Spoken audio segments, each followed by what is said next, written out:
you saw the opportunity here, I think, as an investor to start kind of helping people. You saw probably the same void in the market that I kind of mentioned. Is that right? Yeah, well, to be honest, I didn't see it until I started talking to a lot of other investors, and I got my license to support my own investments, like some people do, and there's always that argument: is it worth it? Is it not worth it? I was just in a position where it wasn't gonna. I had the time to grab it, and I got my license, and really, I said, oh, if I do 4 or 5 deals on the side, it's worth it. Paid itself off. But what that turned into was going to these REI meetups and just talking to a lot of other investors.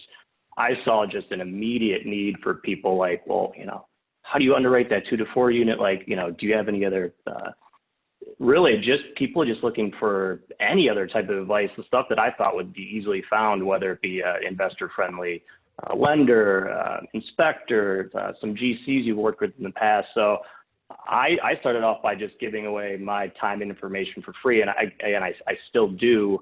But I was really just looking for a lot of experience. So it was like, oh, you want to go look at a $65,000 place, in the southern suburbs? Let's do it. You want to drive up to Evanston and look at a distressed condo? I'll go. I really just said no to nothing. So what that turned into was, I still spend time and money in my own investments, but most of my time now is spent just helping people decide kind of what direction they want to go with, like that first, maybe second investment, right? A lot of people have their single family home or something to that matter, but they're just like me. They kind of got bit by the financial freedom bug, right?